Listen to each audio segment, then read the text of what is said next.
அன்பான இது எங்களுக்கு என் இனிமையான வணக்கங்க. இன்னைக்கு நாம ஆட்டுப்பாலில் என்ன நன்மைகள், வெள்ளாட்டு பாலில் என்ன நன்மைகள்ங்கிறத பார்க்கலாம்.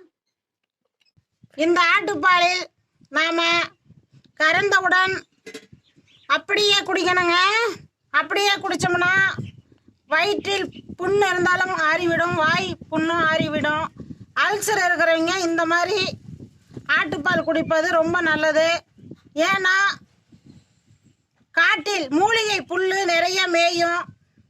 அது சாப்பிடுவதால் நோய் எதிர்ப்பு சக்தி அவ்வளோ இருக்குது. பாலை காய வைக்க கூடாதுங்க.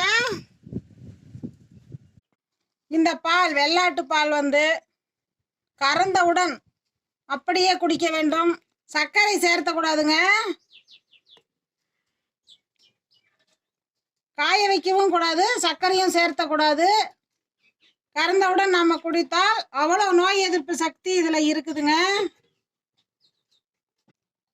நம்ம கிராமத்தில் வெள்ளாடு வளர்க்காத வீடுகளே கிடையாது.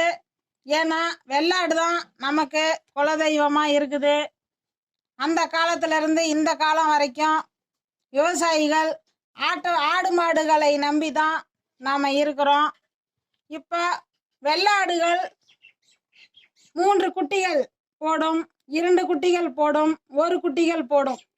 இந்த மாதிரி 1 குட்டி போடும் ஆடுகளுக்கு பால் அதிகமாக இருக்கும். 1 குட்டிகள் அந்த பால் குடிக்க முடியாதுங்க. அதற்கு குட்டிகள் போட்டவுடன் அந்த குட்டி சீம்பால் நல்லா குடிக்க வைக்க வேண்டும். குடித்த பிறகு சீம்பால் இருக்குங்க, அந்த சீம்பாலை நாம் கறந்துடணும். சுத்தமாக கறந்து நம்ம மாட்டு சீம்பு எப்படி நாம் வேக வைப்போமோ அதே மாதிரி வெள்ளாட்டு சீம்பும் நாம் வேக வைத்து சாப்பிட வேண்டும். அதில் அவ்வளோ நோய் எதிர்ப்பு சக்தி இருக்குது. அதன் கூட ஏலக்காய், சுக்கு அல்லது இஞ்சி ஏதோ ஒன்று சேர்த்துக்கலாம். இந்த மாதிரி தொடர்ந்து ஒரு 3 நாள் 4 நாள் இந்த குட்டி போட்ட ஆட்டிலிருந்து நாம் பால் கறக்கணும்.